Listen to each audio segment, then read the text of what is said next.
Unexpected అండి. ఒకసారేమో ఎంటీగా అనిపిస్తుంది, ఒకసారి చూస్తే ఏ టైమ్ ఆఫ్ ది డే అయినా సరే traffic, too much of traffic in city. So అందరికి హైదరాబాద్ నచ్చుతుంది కదా, అందుకని ఐ షుడ్ సే. అంటే అతి భయంకరంగా పాపులేషన్ హైదరాబాద్ లో పెరుగుతోంది. అవును. అండ్ ట్రాఫిక్ కంపారిటివ్లీ మనకు 1 year బ్యాక్ చూసుకుంటే ఇప్పుడు చూసుకుంటే ఎక్కడికి బయలుదేరినా మినిమం 1 hour అనేది పట్టేస్తాం. షూర్, దట్స్ మినిమం అయిపోయింది.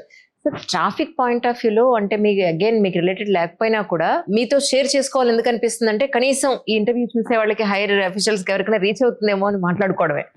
రైట్ సైడ్ వెళ్లాల్సిన వాళ్ళు ఎవరు, లెఫ్ట్ సైడ్ వెళ్లాల్సిన వాళ్ళు ఎవరు, రోడ్డుకి అనేది కూడా రోడ్ సెన్స్, డ్రైవింగ్ సెన్స్ లేకుండా పోతుంది నిజంగా. యూటర్న్స్ ని, ఫ్రీ లెఫ్ట్స్ ని కూడా క్లోజ్ చేసేస్తున్నారు. అక్కడే ఉన్న ఎవరైతే అబ్జర్వ్ చేస్తూ ఉంటారో వాళ్ళు కూడా వాళ్ళని గట్టిగా మందలించకపోతే ఎవరు భయపడతారు, ఎందుకు భయపడతారు, ఎవరు ఆ పద్ధతిగా వెళ్ళాలని అనుకుంటారు? భయానికి ఒక్కళ్ళకే లొంగుతున్నాడండి మనిషి. ఇంకా నేను కూడా అందుకే ఏం చెప్తాను చెప్పాలండి. నేను Indore last year I went to Indore. అది one of the cleanest city Indore. So అందుకనే మేము స్టడీ టూర్కి వెళ్ళాం. అంటే అసలు ఏంటి, it's a very small city comparative, అంటే హైదరాబాద్ తో నో కంపారిజన్. ఒక వార్డ్ అంతా ఇందోర్. బట్ స్టిల్ ఎంత నీట్ గా ఉంటదంటే, ఈవెన్ మనము చాట్ ప్లేసెస్ ఉంటాయి కదా, there also you don't see ఒక చిన్న పేపర్ కూడా కింద పారేయరు. బికాస్ అంత clean city. How they penalize. నేను ఏమంటానంటే అండి, if somebody is doing wrong, వాళ్ళని నువ్వు ఎంత బుజ్జగించినా, ఎంత స్వీట్ గా మాట్లాడినా, you convince him, he'll be ఆ మినిట్ వరకే ఇంటాడు. అది waste of our energy. But said and done again he'll do the same thing. ఇట్లాంటి వాళ్ళకి మనం పెనలైజ్ చేస్తే, పెనాలిటీ అని ఒకటి ఉంటే అప్పుడు వాళ్ళు సెట్ అవుతారు అని నాకు అనిపిస్తుంది. ఫర్ ఎగ్జాంపుల్ చూడండి, గార్బేజ్ ఒక ఏరియా తీసుకొని గార్బేజ్, మనకి గార్బేజ్ ఆటో రిక్షాస్ వస్తున్నాయా, ఎవ్రీ ఏరియాకి ఒక ఆటో రిక్షా పోతుంది, ఇంటింటికి వెళ్ళి ప్రైమరీ కలెక్షన్ చేస్తారు. ఎందుకు వాళ్ళకి డబ్బులు ఇవ్వాలని వీళ్ళు రోడ్ మీద పడేస్తున్నారు? అవునండి, అవును. టూ మచ్ కదా. 50 rupees ఇవ్వలేకుండా they are throwing it on the roads. అంటే అసలు main school, they don't care whether it's a school, whether it's a hospital, or whether అసలు ఎంత అంటే అండి, ఎంత ఇర్రెస్పాన్సిబుల్ అంటే నాలాస్ లోపల. Because I have seen block అయిపోతాయి పైన ఉంటారండి అపార్ట్మెంట్స్ లో, దే థ్రో ఇట్ ఫ్రమ్. నేను కొన్నిసార్లు morning I will be walking, we do inspections, నా ముంగలే వాళ్ళు పైన నుంచి అన్నీ వేస్తుంటారు. సో ఈ sense every citizen should get. అంటే నేను వేయకూడదు, 50 rupees నేను ఇవ్వాలి, నేను చెత్తవాడికే ఇవ్వాలి అని అనుకోవాలి. ఖాళీ ల్యాండ్స్ ఉంటే అందులో చెత్త వేసేస్తారు. ఖాళీ ల్యాండ్ వదిలేయండి. ఇవాళ మా ఇంటి వెనకాల పెద్ద బిగ్గెస్ట్ స్లమ్ ఉంది. మేము ఎన్ని బిన్స్ పెట్టాను నేను, because they throwing it on the roads. 4 bins కూడా పెట్టాక కూడా నిండినాక then they try to throw it on the road, and school is adjacent to that place. So ఇది ఎక్కడ అండి, I have been from the corporate, అంటే last 10 years నుంచి కూడా మేము awareness, every basti wise every corporator is trying their best to give awareness programmes. ఇంత awareness ఇచ్చాక కూడా పీపుల్ ఆర్ డూయింగ్ దిస్ అంటే ఇంకా who God save them. So sad really. yes.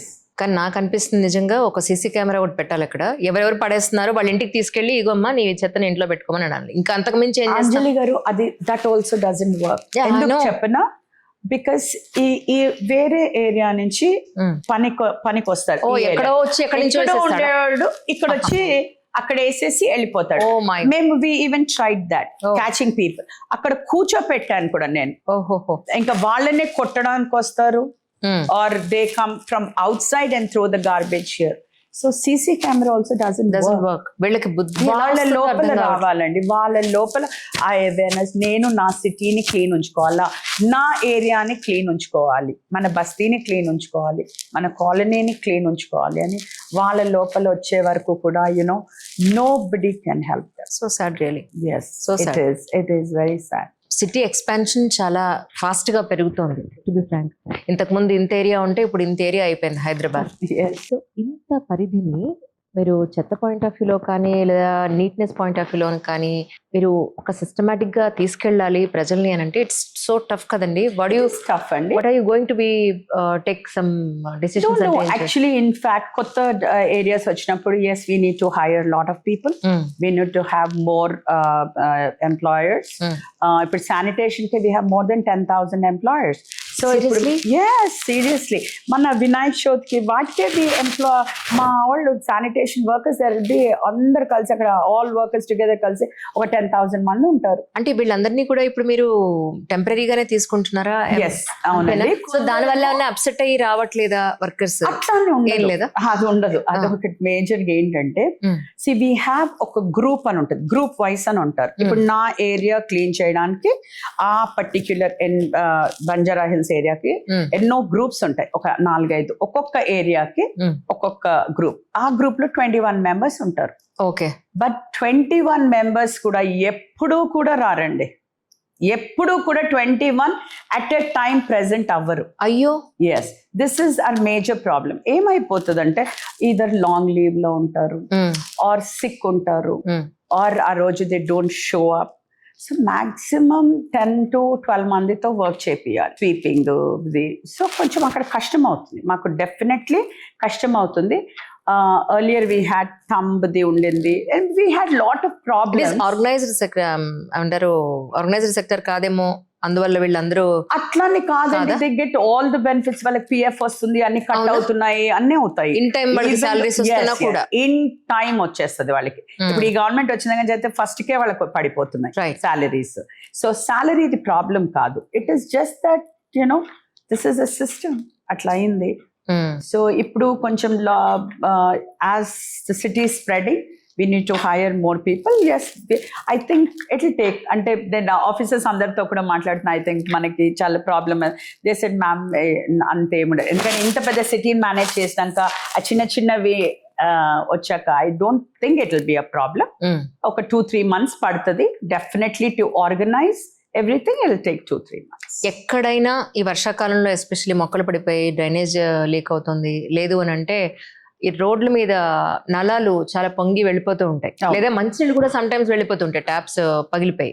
వీటన్నింటికి GHMC వాళ్ళకి ఇన్ఫార్మ్ చేయాలి అంటే జనరల్ పబ్లిక్ లో తెలుసున్న నెంబర్ పెద్దగా ఏమీ జనాల్లోకి రాలేదేమో అని అనిపిస్తూ ఉంటున్నా. నో మేము కంటిన్యూస్ గా న్యూస్ పేపర్స్ లోపల ఇస్తాము, and also we keep telling